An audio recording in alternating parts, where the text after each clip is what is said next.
The blood rushed from Eleanor Hartwell's face as she stood in her ivory wedding dress, watching her second fiancé ride away into the Montana dust, leaving nothing but hoofbeats and heartbreak behind. The year was 1876, and the small mining town of Silver Creek had just witnessed its most scandalous event in recent memory. Eleanor stood frozen at the steps of the whitewashed church, her bouquet of wildflowers trembling in her hands while the gathered townspeople whispered behind gloved hands and fans. Reverend Morrison shifted uncomfortably in the doorway, his Bible still open to the marriage ceremony he would not be performing today. This was the second time Eleanor had been abandoned at the altar, and the humiliation cut deeper than any knife could have managed. The first time had been 3 years ago in St. Louis. Thomas Ashford had been a banker's son with smooth hands and smoother words. He had courted Eleanor properly, brought her flowers, spoken of their future together with such conviction that she had believed every syllable.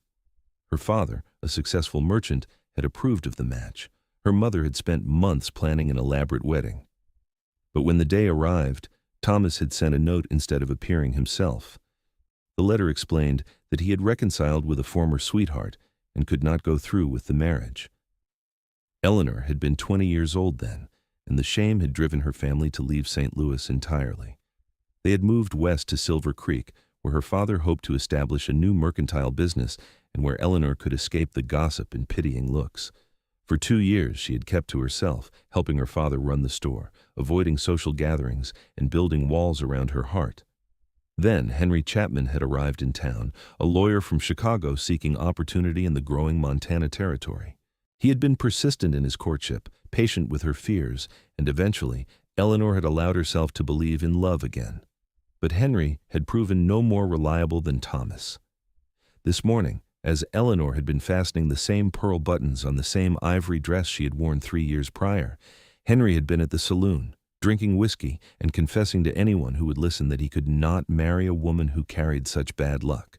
By the time Eleanor had arrived at the church, Henry was already halfway to Helena, having caught the morning stage without so much as a goodbye. Now Eleanor stood motionless as her mother rushed forward, wrapping a shawl around her shoulders despite the warm June morning. Her father's face was red with rage and embarrassment as he ushered her toward their wagon. The townspeople were already dispersing, their Sunday plans disrupted by the spectacle. Eleanor could hear fragments of their conversations carried on the breeze. Poor thing. Twice now. Must be cursed. What man would take her after this? She'll be a spinster for certain. Eleanor climbed into the wagon without speaking. She felt hollow, as though someone had scooped out her insides and left only a shell behind. Her mother fussed with the shawl, murmuring meaningless comfort, while her father snapped the reins harder than necessary. The journey home took only 10 minutes, but it felt like an eternity. Their house sat on the edge of town, a 2-story structure with a wraparound porch that her father had built himself. Eleanor went straight to her room, closed the door, and sat by the window. She did not cry. The tears had dried up after Thomas. Now there was only numbness and a bone-deep certainty that she would never trust another man as long as she lived. 3 days passed. Eleanor did not leave her room except to use the privy. Her mother brought trays of food that went mostly untouched. Her father tried once to speak with her, but Eleanor had nothing to say.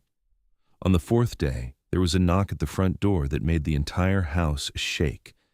Eleanor heard her father answer, heard the rumble of a deep voice that seemed to resonate through the floorboards. She paid it no attention until her mother appeared at her bedroom door, her expression somewhere between alarmed and intrigued. "There's a man here to see you," her mother said carefully. "Tell him I'm not receiving visitors," Eleanor replied, her gaze fixed on the mountains visible through her window. "Eleanor, I really think you should come downstairs." Something in her mother's tone made Eleanor turn. "Who is it?" "He says his name is Nathaniel Cole. He's a trapper from up in the high country." Eleanor frowned. "I don't know anyone by that name." "He knows you, apparently. Or knows of you. He's quite insistent." Curiosity, that dangerous thing, stirred in Eleanor's chest. She had not left her room in days, and perhaps movement would do her good, even if only to dismiss some strange mountain man who had come to gawk at the town's most pitiful resident. She stood, smoothed her simple cotton dress, and descended the stairs.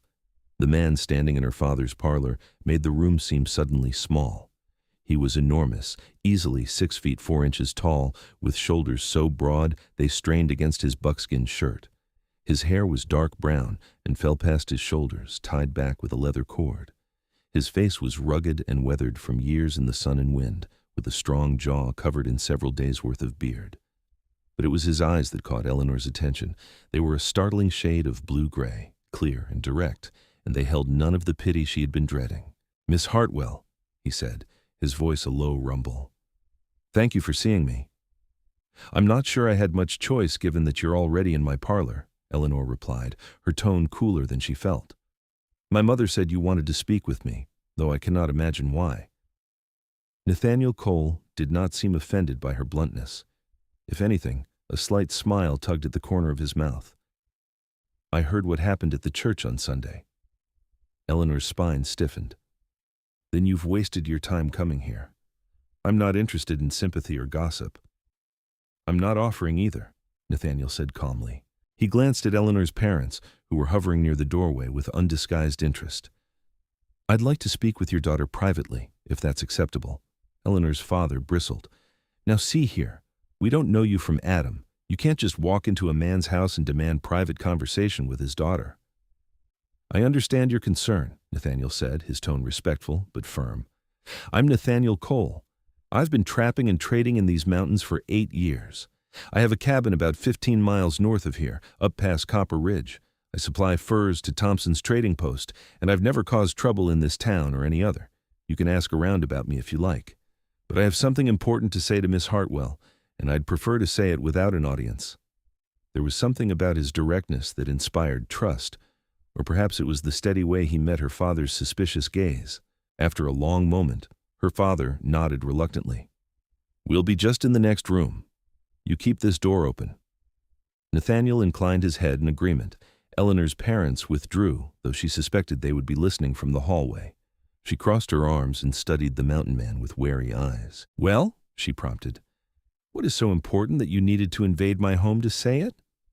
Nathaniel took a slow breath, as though choosing his words carefully. "I heard what those men did to you, both of them.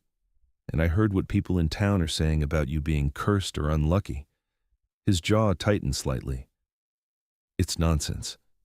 Those men were cowards and fools, and you're better off without them." Eleanor blinked, surprised by the vehemence in his voice. "That's kind of you to say, but you don't know me. You don't know anything about me." "I know enough," Nathaniel said. "I know you helped Mrs. Patterson last winter when her husband died and left her with 3 children to feed. I know you gave credit at your father's store to families who couldn't pay, even when your father told you not to. I know you're smart and kind, and you deserved better than what those cowards did to you." Eleanor felt heat rise in her cheeks. "How do you know all that?" "I come to town every few weeks for supplies. I pay attention." He paused, then took a step closer.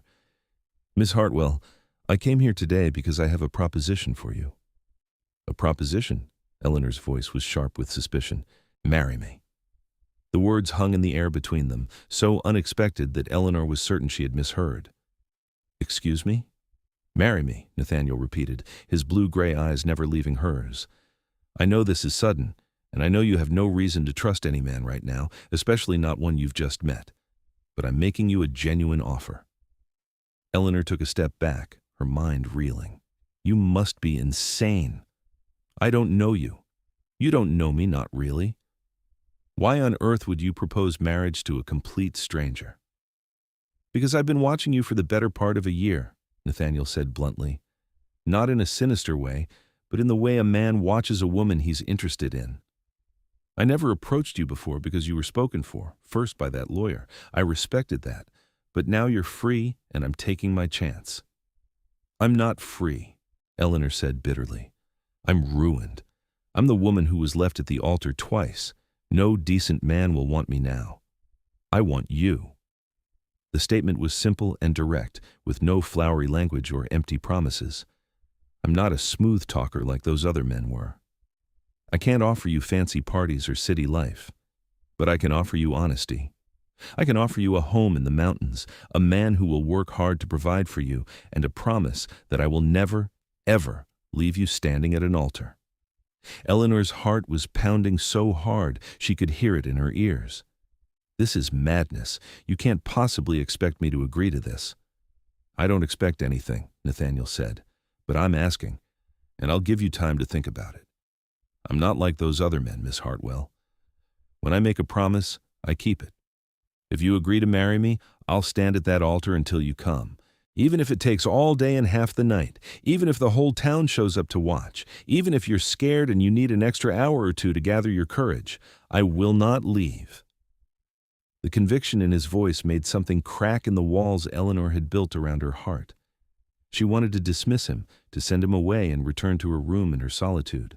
But there was something compelling about this mountain man, something solid and real in a way that Thomas and Henry had never been. "I need time to think," she heard herself say. "Take all the time you need," Nathaniel said. "I'll be staying at the boarding house for the next few days. You can send word when you've made your decision." He moved toward the door, then paused and turned back. "For what it's worth, Miss Hartwell, I don't believe in luck or curses. I believe those men didn't deserve you, and they proved it by running. A real man doesn't run from the best thing that ever happened to him." Then he was gone, leaving Eleanor standing in the parlor with her thoughts in chaos and her parents rushing in with a dozen questions she could not answer. That night, Eleanor lay awake long after the rest of the house had gone quiet. Her mind kept returning to Nathaniel Cole's words, to the steadiness in his eyes, to the way he had spoken of her as though she had value when she felt like nothing but a cautionary tale. She thought about his offer, truly considered it in a way she would have thought impossible just hours before. What did she have to lose? Her reputation was already in tatters. Her prospects for marriage in Silver Creek were non-existent. She could stay in her father's house and become the spinster daughter who helped run the store, pitied by all and wanted by none. Or she could take a chance on this strange mountain man who had appeared out of nowhere with an impossible proposal. The next morning, Eleanor came downstairs to find her mother preparing breakfast with more force than necessary, clattering pans and muttering under her breath. "That man has some nerve," her mother said as Eleanor entered the kitchen. "Proposing marriage to you when you've just been through such an ordeal. It's indecent."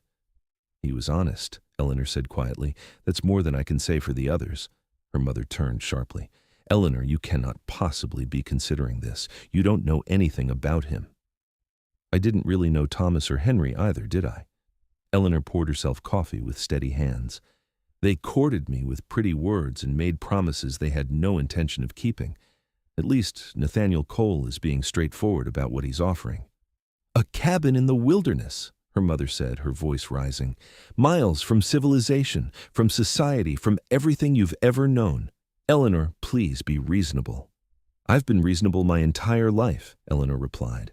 "I've been proper and patient and trusting, and where has it gotten me? I'm 23 years old, Mother. If I don't do something, I'll spend the rest of my life here, a burden and an embarrassment." Her father appeared in the doorway, his expression troubled. "Eleanor, your mother and I only want what's best for you. We don't want you rushing into a decision because you're hurt and angry." "I'm not rushing," Eleanor said, though she was not entirely certain that was true. "But I'm also not going to dismiss the first man who's ever been completely honest with me just because it's unconventional." Her parents exchanged worried glances, but they did not forbid her from seeing Nathaniel again. Perhaps they recognized that Eleanor was an adult, capable of making her own choices, even if those choices frightened them. Or perhaps they simply did not know what else to do with a daughter who had been abandoned twice and saw no future in remaining where she was. Eleanor did not send word to the boarding house. Instead, she put on her bonnet and walked there herself, arriving mid-morning when the sun was already warm on her shoulders. Mrs. Donnelly, who ran the establishment, directed her to the small dining room where Nathaniel was finishing a late breakfast.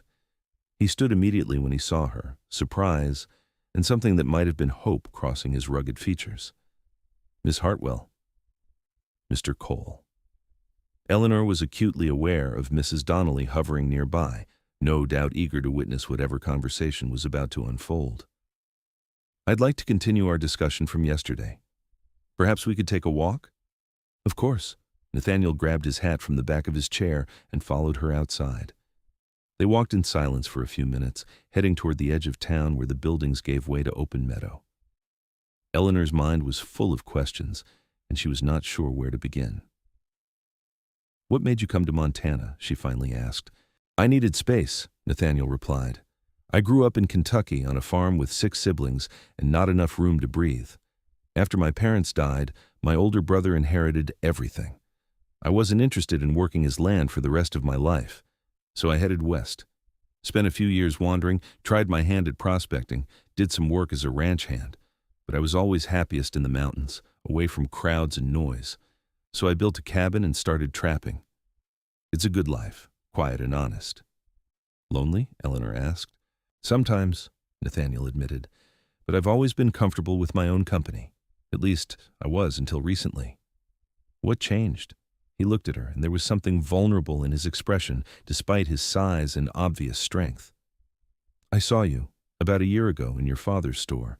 You were helping an old prospector find supplies, and you were patient with him even though he was half deaf and kept asking you to repeat yourself. You smiled at him like he mattered, like his business was just as important as anyone else's. And I thought that was the kind of woman worth coming down from the mountain for." Eleanor's throat tightened. "Why didn't you approach me then?" "You were being courted by the lawyer. I'm not the kind of man who interferes with another man's claim." He paused. "Though maybe I should have.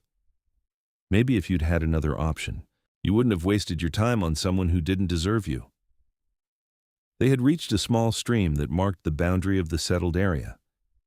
Eleanor sat on a fallen log, and Nathaniel settled onto a large rock nearby, giving her space but remaining close enough for easy conversation. "I need to know what you truly expect from a marriage," Eleanor said, forcing herself to be as direct as he had been. "I won't be some kind of servant or convenience. I've seen what happens to women who marry without understanding what their husbands want from them." "I expect a partnership," Nathaniel said without hesitation.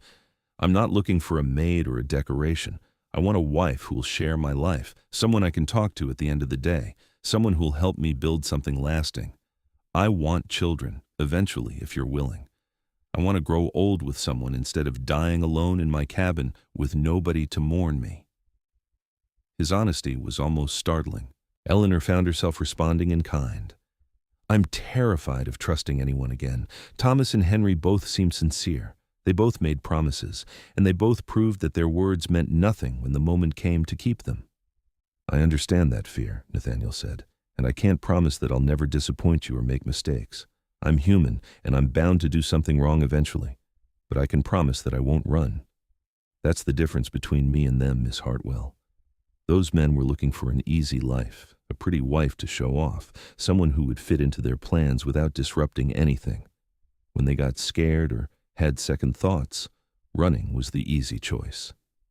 He leaned forward, his hands clasped between his knees. "I'm not looking for easy. I'm looking for real. And real means staying even when things get hard. It means standing at that altar and meaning every word of those vows. It means building a life together, day by day, even when some of those days are difficult."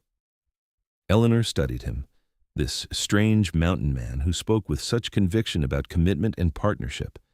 He was rough around the edges, certainly, with his long hair and weathered hands and buckskin clothing. He would never fit into refined society, would never be the kind of husband her mother had imagined for her. But there was something solid about him, something that rang true in a way that all of Thomas's smooth words and Henry's educated speeches never had. "If I agreed to this," Eleanor said slowly, "I would need time. Not years, but enough time to feel like I know who you are. Enough time to believe that you mean what you say." "That's reasonable," Nathaniel said. "What did you have in mind?" "A month," Eleanor decided. "You come to dinner at my parents' house twice a week. We take walks, we talk, we get to know each other properly. At the end of the month, if we both still want to move forward, we can discuss marriage. But if either of us has doubts, we walk away with no hard feelings." "A month," Nathaniel repeated, nodding slowly. "I can do that. Though I should warn you, I'm not much for fancy table manners or polite conversation about things that don't matter." "Good," Eleanor said, surprising herself. "I've had enough of polite conversation and proper manners. I'd rather have honesty, even if it's rough around the edges." A slow smile spread across Nathaniel's face. transforming his stern features into something warm and genuine. "Then we have an agreement, Miss Hartwell." "Call me Eleanor," she said. "If we're going to consider marriage, you should use my given name." "Eleanor," he said, and the way he spoke it, with such careful attention, made her name sound like something precious. They walked back to town together, and Eleanor felt the weight on her chest lift slightly. She was not naive enough to believe that all her problems were solved or that Nathaniel would automatically prove different from the others. But for the first time in days, she felt something other than despair. She felt possibility. The next few weeks unfolded in a pattern that became comfortable surprisingly quickly. Nathaniel came to dinner every Tuesday and Friday evening, arriving precisely on time with offerings that spoke to his life in the mountains: fresh trout from the streams, venison he had hunted himself, even a bearskin that he insisted would keep Eleanor warm in the winter months.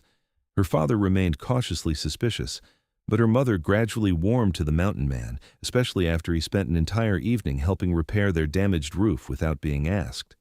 Between the dinners, Nathaniel and Eleanor took long walks. He showed her the countryside around Silver Creek, pointing out game trails and explaining how to read the land. She told him about her life in St. Louis, about her love of reading and her secret wish to see the ocean someday. They talked about everything and nothing, and with each conversation, Eleanor felt the walls around her heart crumbling a little more. "Tell me about your cabin," she said one afternoon as they sat beside the stream that had become their favorite spot. "It's not fancy," Nathaniel warned. "One large room with a sleeping loft. I built it myself from logs I cut and hauled down from higher up the mountain.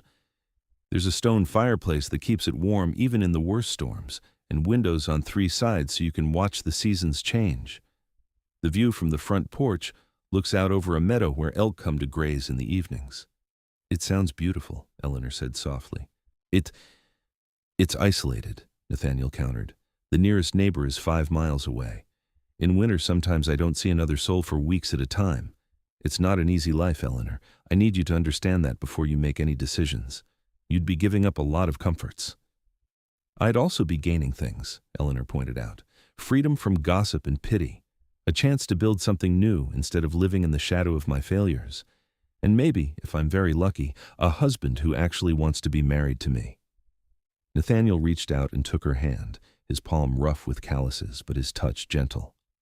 "I want that more than I can put into words." The month passed faster than Eleanor had expected. She found herself looking forward to Nathaniel's visits with an eagerness that surprised her. She noticed small things about him: the way he listened when she spoke, giving her his full attention rather than waiting for his turn to talk; the careful way he moved despite his size, conscious of the space he took up; the rare smile that appeared when she said something that amused him, transforming his serious face into something almost boyish. She also noticed how the townspeople watched them, their whispers following Eleanor wherever she went. Some were curious, others disapproving, a few even sympathetic. But Eleanor found that she cared less and less about their opinions. Let them talk. She was building something that mattered more than their gossip. On the last Friday of the agreed-upon month, Nathaniel arrived for dinner looking more nervous than Eleanor had ever seen him. Her parents, sensing the importance of the evening, excused themselves early, leaving Nathaniel and Eleanor alone on the front porch as the sun set behind the mountains. "It's been a month," Nathaniel said unnecessarily. "It has," Eleanor agreed, her heart pounding. "I meant everything I said that first day," he continued. "These past weeks have only made me more certain. I want to marry you, Eleanor. I want to take you up to my cabin and build a life with you. I want to wake up beside you every morning and fall asleep listening to you breathe every night. I want children with your smile and your intelligence. I want to be the man who finally proves to you that some promises are worth believing in." Eleanor felt tears prick her eyes, but they were not tears of sadness. "I'm still scared," she admitted. "Part of me keeps waiting for you to disappear, to realize you made a mistake, to find some reason to run like they did." "I know," Nathaniel said. He dropped to one knee, pulling a small box from his pocket. "That's why I'm asking you properly this time." He opened the box to reveal a simple gold band. "Eleanor Hartwell, will you marry me? Will you take a chance on a rough mountain man who loves you more than he knows how to express? Will you let me spend the rest of my life proving that I'm nothing like the cowards who came before me?" Eleanor looked down at him, this enormous man kneeling before her with his heart in his eyes, and felt the last of her walls crumble. "Yes," she whispered. "Yes, I'll marry you." Nathaniel surged to his feet and swept her into his arms, lifting her off the ground as though she weighed nothing. Eleanor laughed, a sound of pure joy that felt foreign after so many weeks of sorrow. When he set her down, he cupped her face in his large hands and kissed her with a tenderness that made her melt. "I'll stand at that altar until you come," he murmured against her lips.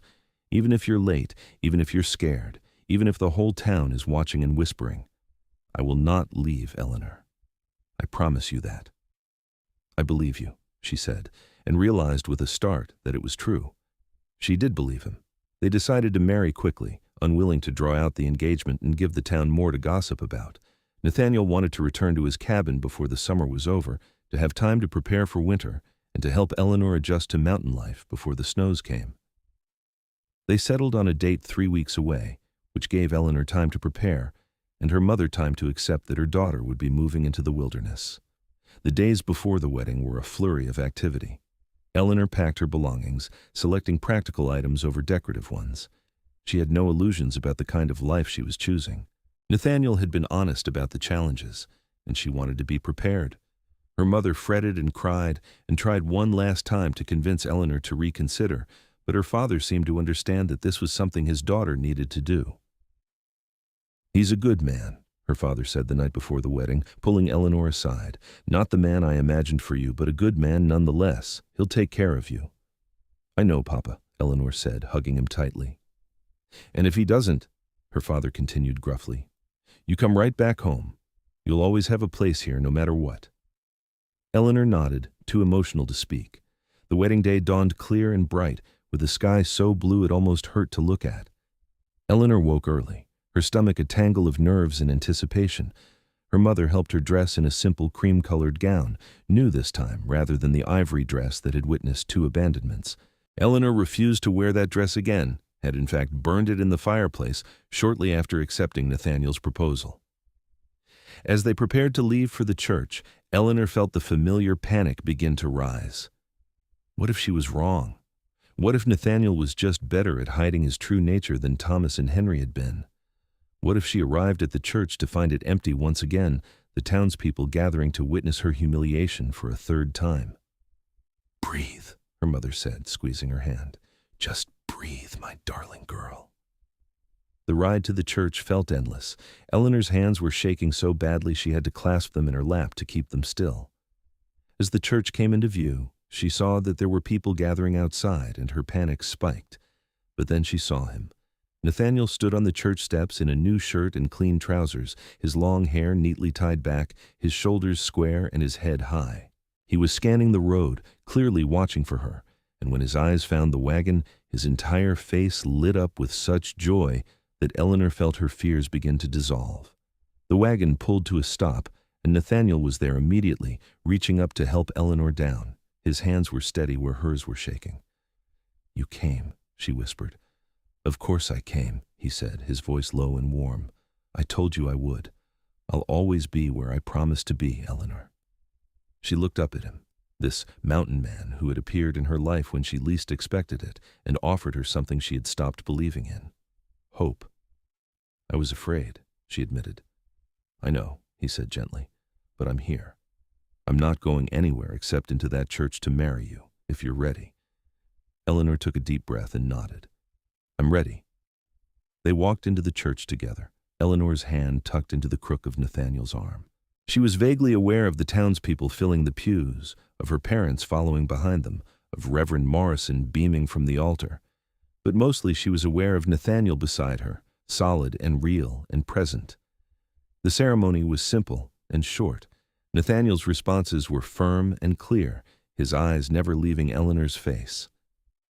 When it came time for him to recite his vows, he did so with such conviction that Eleanor felt tears slide down her cheeks. "I, Nathaniel Cole, take you, Eleanor Hartwell, to be my lawfully wedded wife. I promise to stand beside you in good times and bad, in sickness and health, for richer or poorer. I promise to never leave you, to never betray your trust, to work every day to be worthy of the gift you're giving me by saying yes. I promise to love you until my last breath and beyond." When Eleanor recited her vows, her voice shook but held steady. "I, Eleanor Hartwell, take you, Nathaniel Cole, to be my lawfully wedded husband. I promise to trust you even when fear tells me not to build a life with you in the mountains, to be your partner in all things. I promise to love you with everything I have for as long as I live." Reverend Morrison pronounced them husband and wife, and when Nathaniel kissed Eleanor, the small church erupted in applause. Eleanor heard it distantly, too focused on the man holding her, on the way his arms wrapped around her like she was something precious, on the reality that she had finally made it through a wedding ceremony. The townspeople threw rice as they emerged from the church into the afternoon sunshine. There was a small reception at the boarding house, with cake and punch and well wishes from neighbors who seemed genuinely happy for them. Eleanor moved through it in a daze, overwhelmed by the reality that she was married, that the mountain man holding her hand was her husband, that her life was about to change in ways she could barely imagine. As the sun began to lower, Nathaniel drew her aside. "Are you ready to see your new home?" Eleanor looked back at her parents, who were watching with bittersweet expressions. She had already said her goodbyes, had promised to visit when the weather allowed, had assured them she would be fine. Now it was time to move forward into this new life she had chosen. "I'm ready," she said. Nathaniel had a wagon packed with Eleanor's belongings and supplies for the coming months. He helped her onto the seat, then climbed up beside her and took the reins. As they rolled out of Silver Creek, Eleanor did not look back. She kept her eyes forward on the mountains rising before them, on the unknown future that waited. The journey to Nathaniel's cabin took several hours. They followed a rough trail that climbed steadily upward, leaving the settled areas behind. The higher they went, the more spectacular the views became. Eleanor could see for miles the valley spread out below them like a patchwork quilt of greens and golds. "It's beautiful," she breathed. "Wait until you see the cabin," Nathaniel said, and there was pride in his voice. As the sun was painting the sky in shades of orange and pink, they rounded a final bend, and Eleanor saw her new home for the first time. Nathaniel had not exaggerated when he described it as simple, but he had undersold its charm. The cabin was nestled in a clearing surrounded by towering pines, with mountains rising behind it like sentinels. Smoke curled from the stone chimney, and Eleanor realized that Nathaniel must have come up earlier to prepare things. He brought the wagon to a stop and turned to her. "Welcome home, Mrs. Cole." The name sent a thrill through her. Mrs. Cole. She was married, truly married, to this man who had kept every promise he had made. Nathaniel helped her down from the wagon, and then, without warning, swept her up into his arms. Eleanor gasped and laughed as he carried her toward the cabin. "What are you doing?"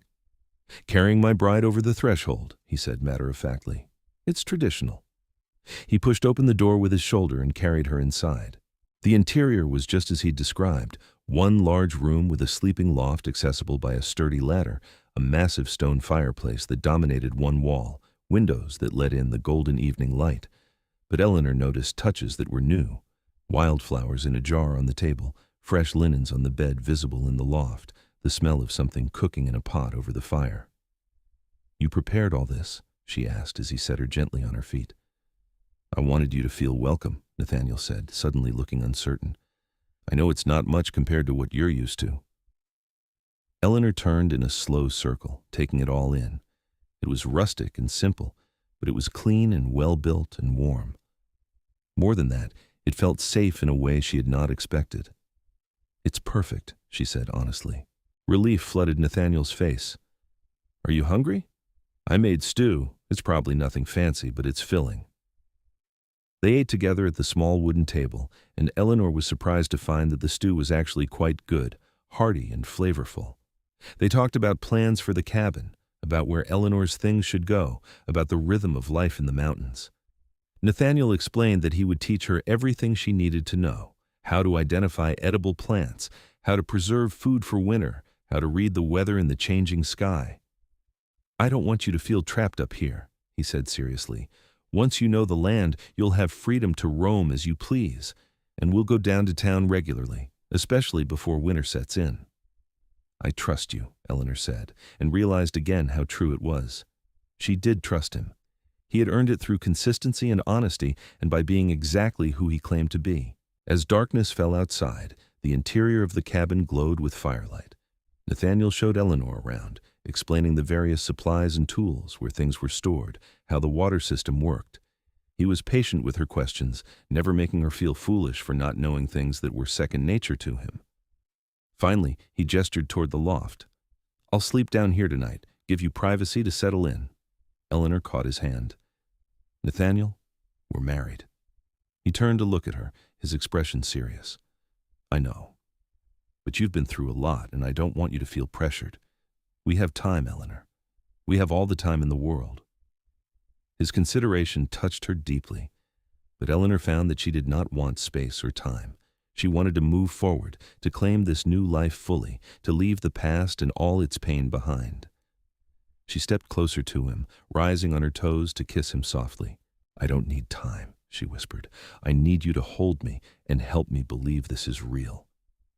Nathaniel's arms came around her, pulling her close against his broad chest. "This is real," he murmured into her hair. "I'm real, and I'm yours, and I'm not going anywhere." He kissed her then, deeply and thoroughly, and Eleanor felt heat bloom through her body.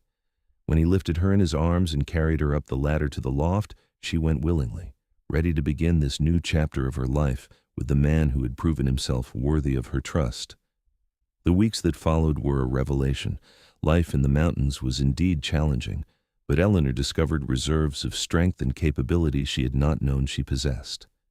Nathaniel taught her patiently, showing her how to tend the vegetable garden he had planted, how to preserve meat and fish, how to collect water from the nearby spring. She learned to read the signs of changing weather, to identify animal tracks, to move quietly through the forest. But more than the practical skills, Eleanor learned what it meant to be truly partnered with someone. Nathaniel consulted her on decisions, valued her opinions, shared both the work and the rewards of their life together. When she struggled with something, he encouraged her without criticism. When she succeeded, he celebrated with genuine pride. They fell into a rhythm that felt natural, working side by side during the day and coming together in the evenings to share meals and conversation and the growing intimacy of two people learning to be married. One evening, about 6 weeks after their wedding, they sat on the porch watching the sun set over the mountains. Eleanor was nestled against Nathaniel's side, his arm around her shoulders, feeling more at peace than she could ever remember. "I never thanked you properly," she said quietly. "For what?" "For keeping your promise, for being at that church, exactly where you said you would be, for not running when you could have." Nathaniel was quiet for a moment. "Can I tell you something?" he finally said. "Anything. That morning, before the wedding, I was scared too." He felt her surprise and continued, "Not scared of marrying you, but scared that something would go wrong, that somehow I would fail you without meaning to.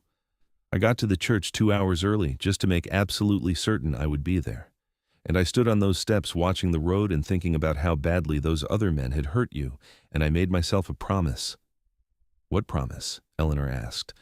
"That I would spend every day of my life making sure you never regretted choosing me. That I would be so constant, so reliable, so present, that eventually all the fear would fade and you would just know, without any doubt, that you could count on me." Eleanor tilted her face up to kiss his jaw. "I already know that, Nathaniel. You've already proven it." "Good," he said, pulling her closer, "because I plan to keep proving it for the next 50 years or so." Eleanor laughed, the sound echoing across the meadow. It was a sound of pure happiness, untainted by fear or doubt, and it marked how far she had come from the broken woman who had stood at that altar for the 3rd time, finally finding the man who would stay. The seasons changed, and Eleanor changed with them. Summer gave way to autumn, and the mountains exploded in shades of gold and crimson. Nathaniel taught Eleanor to hunt, and though she never developed a love for it, she learned to handle a rifle competently. They worked together to lay in supplies for winter, cutting and stacking firewood, preserving vegetables from the garden, smoking fish and venison. As the first snows began to fall, Eleanor discovered that she did not mind the isolation as much as she had feared. There was something peaceful about being snowed in with Nathaniel, the cabin warm and cozy while storms raged outside. They spent long evenings reading aloud to each other from the books Eleanor had brought from home, playing cards, talking about everything and nothing. It was during one of these snowbound evenings that Eleanor realized something that made her heart race. Her monthly courses were late, had been late for several weeks now. She had been feeling tired, slightly nauseated in the mornings, and her breasts were tender. She recognized the signs, even though she had never experienced them herself. Her mother had been frank about such things. "Nathaniel," she said, interrupting his reading of the adventure novel she particularly enjoyed, "I think I might be with child." He looked up sharply, the book forgotten. "Truly?" "I'm not certain yet, but all the signs point to it." She felt suddenly nervous. They had talked about wanting children, but they had been married for only 4 months. "Is it too soon?" Nathaniel set the book aside and crossed to where she sat, kneeling before her and taking her hands. "Too soon. Eleanor, there's no such thing. If you're carrying our child, then it's exactly the right time." His face split into the widest smile she had ever seen from him. "We're going to be parents?" Eleanor felt her own smile growing to match his. "It appears so." Nathaniel let out a whoop of joy that echoed through the cabin, then pulled Eleanor into his arms and spun her around. She laughed and protested that he would make her dizzy, but he just held her tighter, his face buried in her hair. "Thank you," he murmured. "Thank you for trusting me, for marrying me, for giving me this gift." "I think you had something to do with it," Eleanor teased, and he laughed, the sound rich and warm. As winter deepened, Eleanor's pregnancy became undeniable. Her belly swelled, and Nathaniel became even more protective than usual, insisting she rest more and refusing to let her do any heavy work. Eleanor protested that she was pregnant, not fragile, but she secretly enjoyed his attentiveness. They made plans to go down to Silver Creek before the worst of the winter weather, so Eleanor could see the doctor and confirm what they already knew. The journey down the mountain was slow and careful, with Nathaniel watching her constantly to make sure she was comfortable. Dr. Harrison confirmed the pregnancy and estimated that Eleanor would give birth in late spring or early summer. Her parents were overjoyed at the news, and her mother immediately began planning to come stay at the cabin when the time came to help with the birth. The winter passed slowly but peacefully. Eleanor spent hours knitting tiny clothes and blankets, while Nathaniel carved a cradle from wood he had been saving for something special. They talked about names and made plans for expanding the cabin in the coming years to accommodate a growing family. Spring arrived with melting snow and the return of wildlife to the meadow. Eleanor was huge now, uncomfortable and eager to meet the child she'd been carrying. Her mother arrived in late May, coming up the mountain trail with Eleanor's father and enough supplies to see them through the birth and recovery. Labor began on a warm June evening, just as the sun was setting.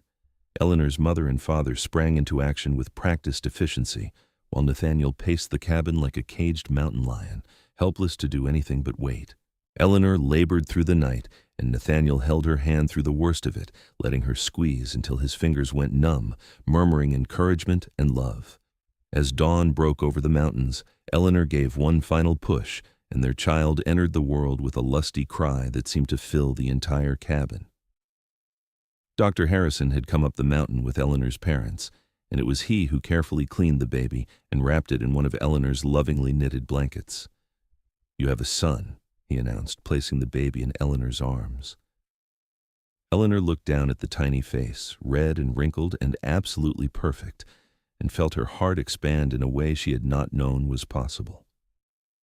Nathaniel stood beside the bed, his eyes shining with tears as he gazed at his son. "He's beautiful," Nathaniel whispered, reaching out to gently touch the baby's tiny hand. The infant's fingers immediately wrapped around Nathaniel's much larger one, and Eleanor watched her mountain man's face crumble with emotion. "He's perfect, Eleanor. You're perfect." They named him Daniel, after Nathaniel's father. Daniel Cole had his father's dark hair and what appeared to be his mother's delicate features.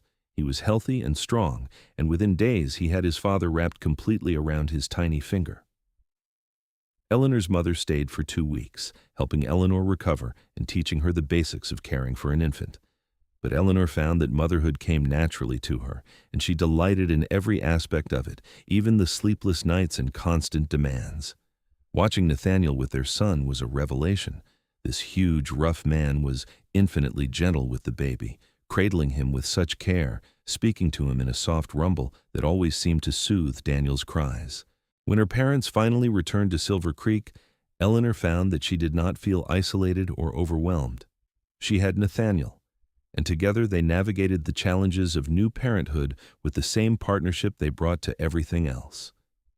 As Daniel grew, the cabin filled with new sounds, baby laughter, the rattles and toys Nathaniel carved from wood, the songs Eleanor sang as she rocked their son to sleep. They expanded the cabin that summer, adding a separate room for Daniel and planning for the possibility of more children in the future. Years passed, and Daniel was joined by a sister, Margaret, and then another son, Thomas. The cabin grew again, and so did Eleanor's confidence in the life she had built. She had found her place in these mountains, had discovered that the woman she had become was stronger and more capable than the woman who had been left at the altar twice could have ever imagined. On their 5th wedding anniversary, Nathaniel took Eleanor back down to Silver Creek for a rare evening out. They left the children with Eleanor's parents and attended a dance at the town hall. Eleanor wore a new dress, and Nathaniel had trimmed his beard and tied back his long hair. As they danced, Eleanor caught sight of their reflection in one of the hall's windows. She barely recognized herself. The pale, frightened woman who had hidden in her room after Henry's abandonment was gone. In her place was someone tanned from mountain sun, strong from physical work, confident in her place in the world. "What are you thinking about?" Nathaniel asked, noticing her distraction. "About how much has changed," Eleanor said. "About how I almost let fear keep me from this, from you, from the life we've built." Nathaniel pulled her closer, his hand warm on the small of her back. "But you didn't let fear win. You took a chance on a rough mountain man who showed up at your door with an impossible proposal." "Best decision I ever made," Eleanor said, rising on her toes to kiss him. As they swayed to the music, Eleanor caught sight of a young woman standing alone near the refreshment table, looking lost and sad.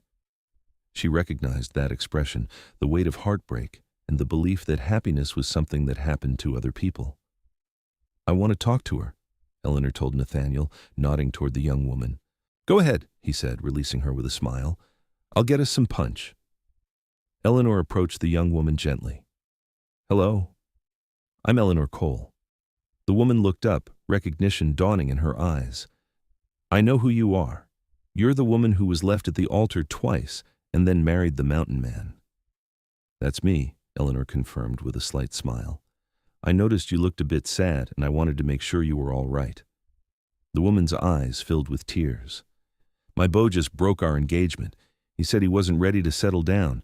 Everyone is staring at me, pitying me." Eleanor's heart ached with recognition. "I know how that feels. I know how it feels to think your life is over, that no one will ever want you, that you're somehow marked by someone else's failure to keep their promises." "How did you move past it?" the woman asked desperately. Eleanor glanced back at Nathaniel, who was watching her with love evident in every line of his face. "I stopped looking for someone perfect and started recognizing someone real. The man I married isn't smooth or sophisticated. He didn't court me with poetry or grand gestures. But he's honest, and he's constant, and he keeps his promises. That's worth more than all the pretty words in the world." "But how did you trust again?" "Slowly," Eleanor admitted, "and with someone who understood my fear and didn't rush me. The right person won't push you to move faster than you're ready. They'll wait and they'll prove themselves through actions, not just words." She squeezed the young woman's hand. "Your story isn't over. This feels like the end, but it's just a chapter. The right story, the right person is still out there waiting." The woman nodded, wiping her tears. "Thank you, Mrs. Cole." Eleanor returned to Nathaniel, who handed her a glass of punch and slipped his arm around her waist. "What was that about?" "Just sharing some hard-won wisdom," Eleanor said, reminding someone that being left doesn't mean being unworthy. "You're a good woman, Eleanor Cole," Nathaniel said, pressing a kiss to her temple. "And you're a good man, Nathaniel Cole. The best man, in fact." They stayed at the dance until late, then retrieved their children from Eleanor's parents and made the journey back up the mountain under a sky full of stars. Daniel and Margaret were already asleep, nestled in blankets in the back of the wagon, while baby Thomas dozed against Eleanor's chest. As they climbed higher, leaving the lights of Silver Creek behind, Eleanor felt profound gratitude for the unexpected path her life had taken. She had been broken, twice over, left standing at altars by men who did not deserve her tears. But that pain had led her here, to this mountain, to this man, to this family. "Nathaniel," she said softly, not wanting to wake the children, "do you remember what you said to me that first day? About standing at the altar until I came?" "I remember every word I said to you," he replied. "I want you to know that you've kept that promise every single day. Maybe not literally at an altar, but in every way that matters. You've been constant and present and exactly where you promised to be. Always." Nathaniel's hand found hers in the darkness. "That's an easy promise to keep when I have everything I ever wanted right here beside me." The years continued to roll by, marked by the changing seasons and the growth of their children. Daniel grew tall and strong like his father, eager to learn tracking and hunting. Margaret was bright and curious, always asking questions and wanting to understand how things worked. Thomas was sweet-natured and gentle, with a natural way with animals.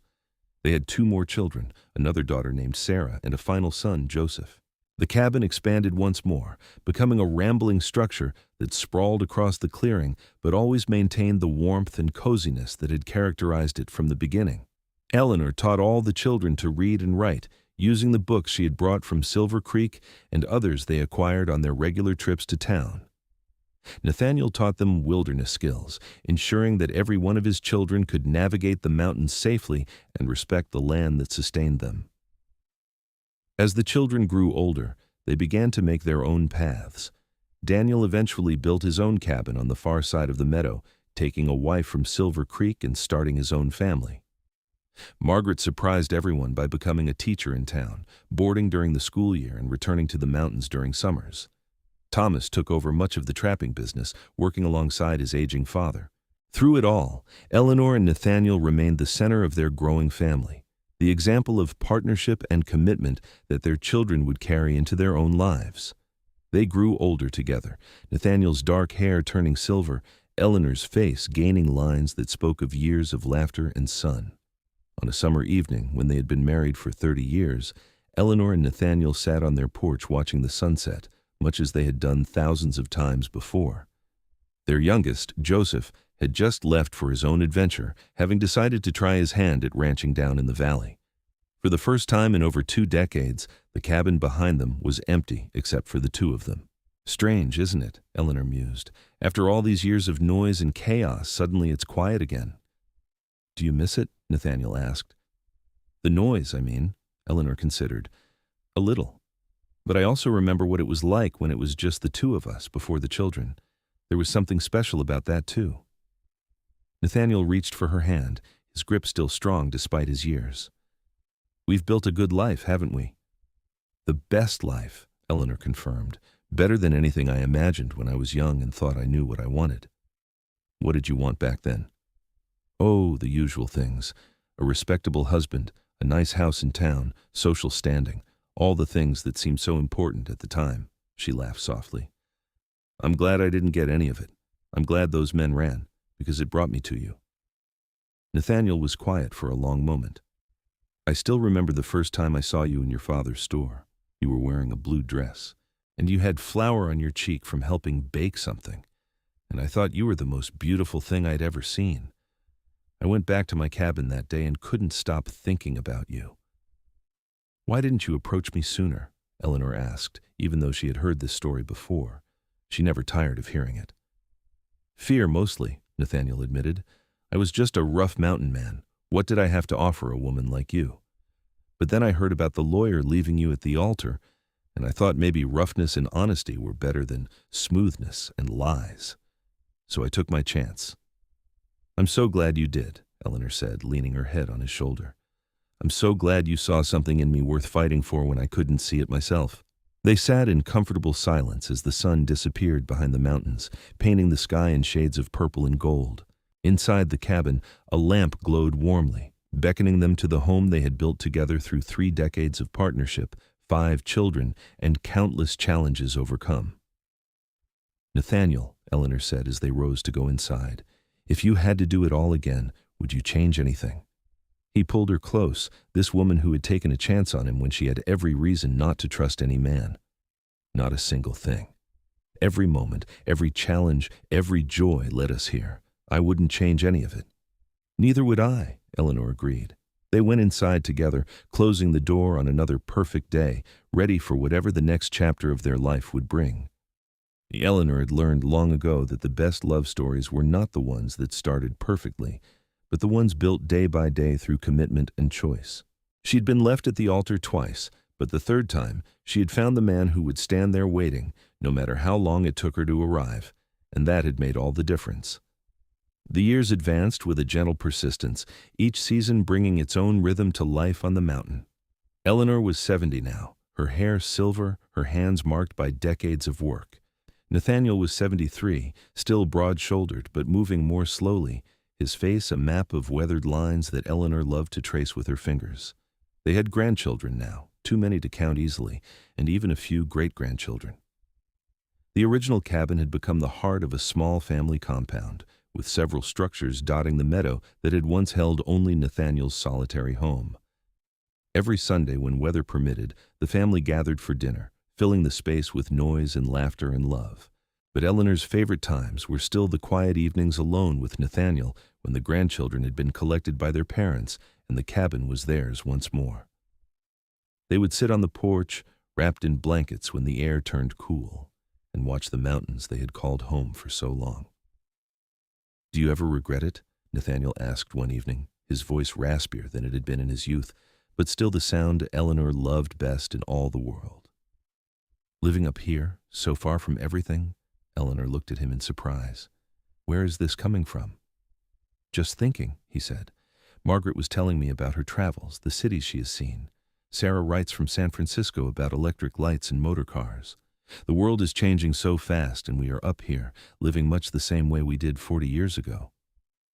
"And you think I might want something different?" Eleanor asked gently. "I think I took you from a life that had possibilities and brought you to a mountain," Nathaniel said. "Maybe I was selfish."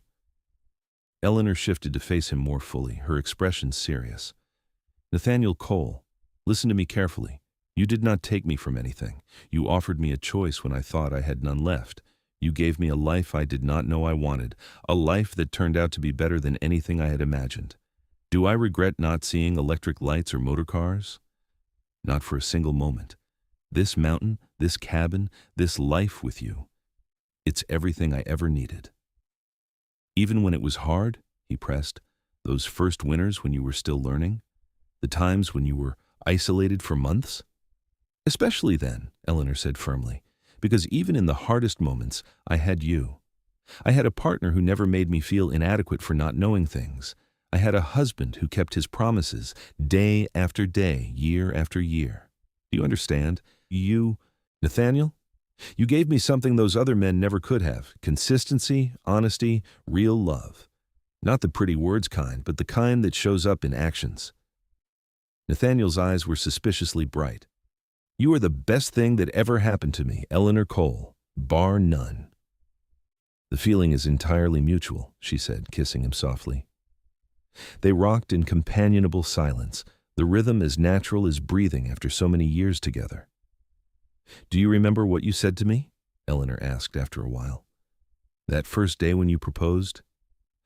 "I said a lot of things that day," Nathaniel replied with a slight smile. "You said you would stand at that altar until I came, even if it took all day and half the night, even if I was scared and needed extra time. You promised you would not leave." "And I did not," Nathaniel said simply. "No, you did not. But more than that, you have kept that promise every day since.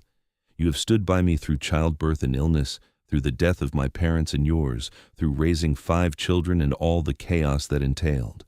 You have been my altar, Nathaniel, the solid place I could always return to and know I would be safe." Nathaniel reached for her hand, their fingers intertwining with the ease of long practice. "You have been mine as well, Eleanor. My home, my purpose, my reason." As the stars began to appear overhead, Eleanor reflected on the unexpected journey that had brought her to this moment. She thought about the young woman who had been left at the altar twice, who had believed herself cursed and unlovable.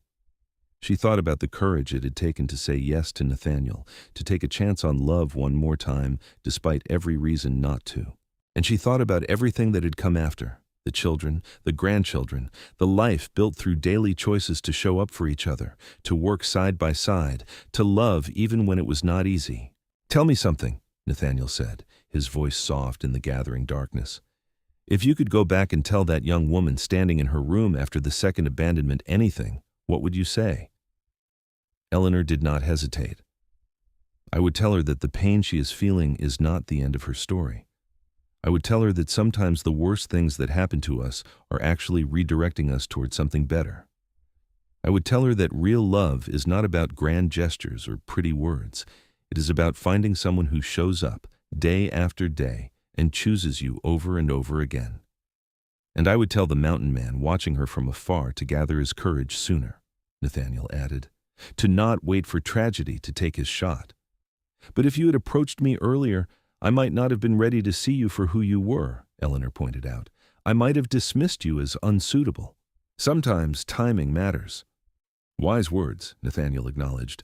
They sat together until the cold drove them inside, where Nathaniel built up the fire and Eleanor made tea. They moved around each other with the efficiency of decades of practice, each knowing instinctively where the other would be, what they would need. As they prepared for bed, Eleanor caught sight of their reflection in the window, backlit by lamplight. Two old people, bent with years but still together, still choosing each other. She thought it was beautiful. Winter came early that year, blanketing the mountains in snow by late October. Eleanor and Nathaniel settled in for the cold months, well-provisioned and content. Daniel checked on them regularly, sometimes bringing one or two of the grandchildren to brighten their days.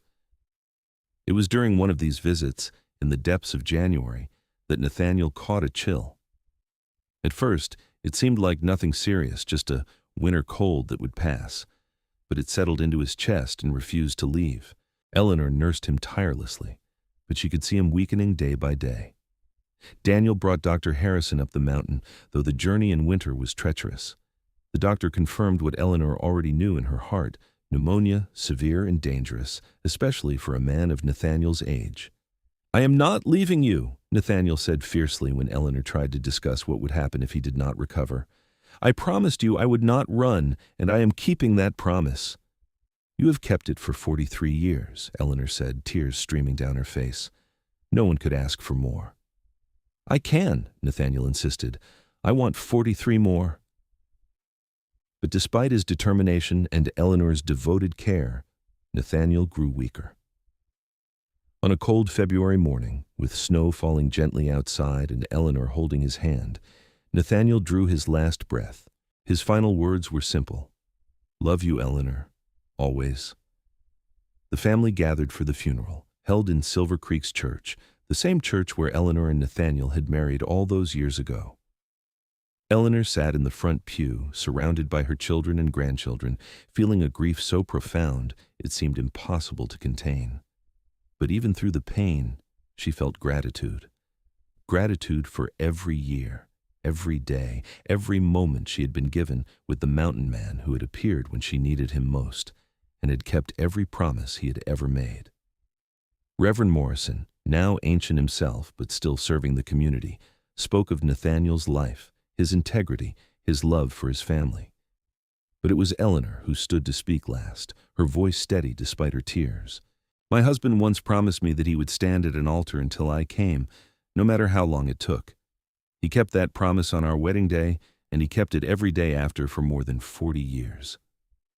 Nathaniel Cole was a man of his word, and I am who I am today because he saw something in me worth believing in when I could not see it myself.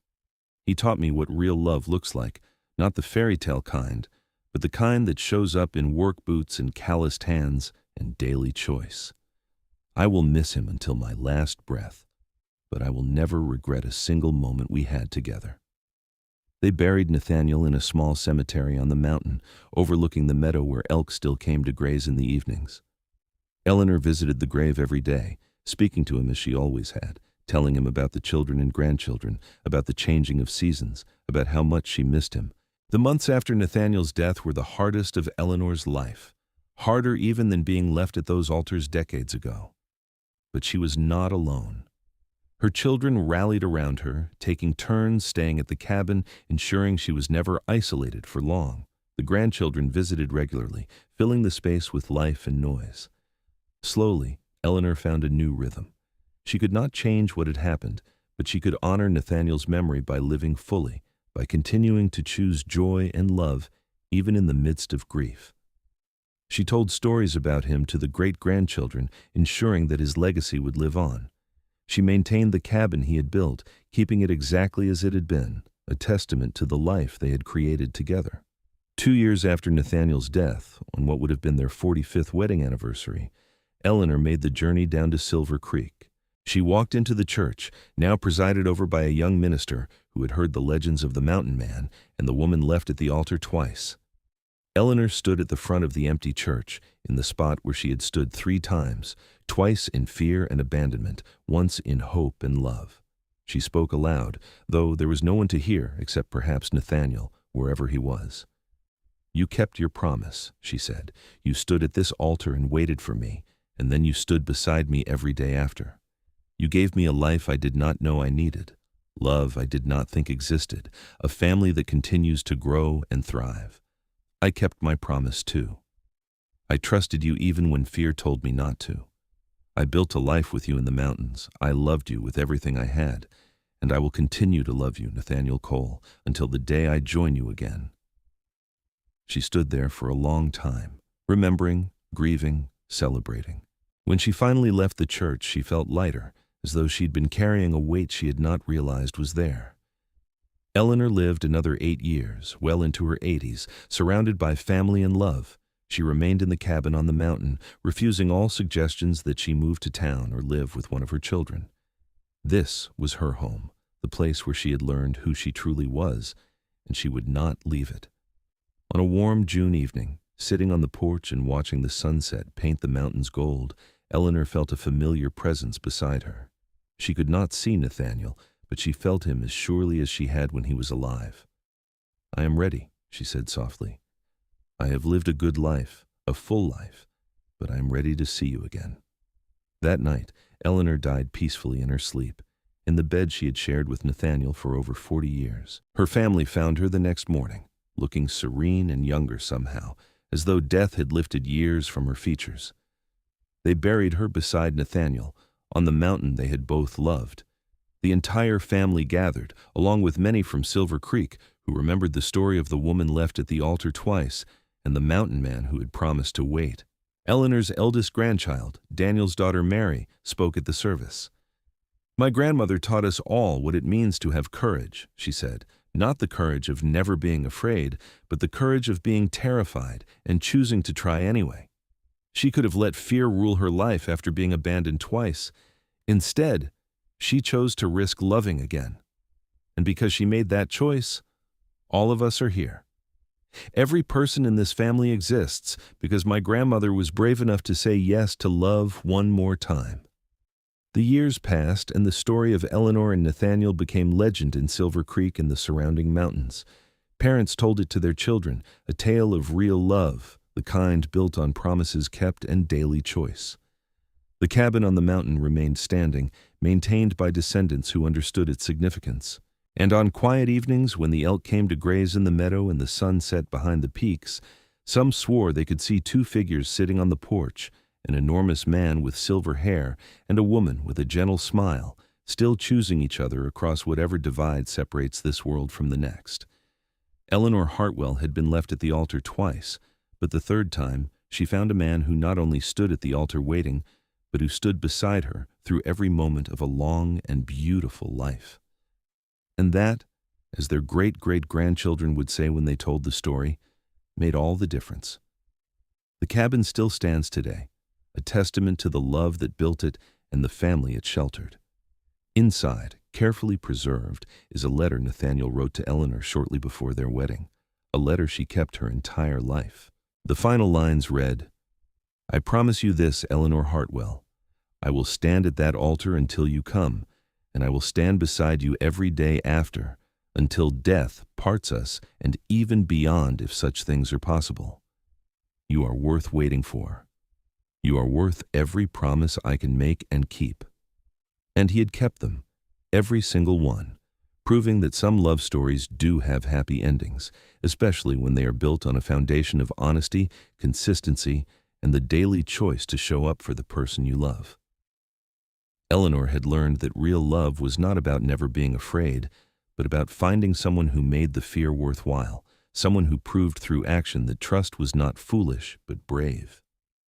She'd been left at the altar twice by men who did not deserve her. But the third time, she found the man who did, the mountain man who saw her worth when she could not see it herself, who offered her not pretty words, but genuine promises, and who spent more than 4 decades proving that some men, the right men, do not run. They stand. They stay. They love. And in the end, that was the greatest love story of all.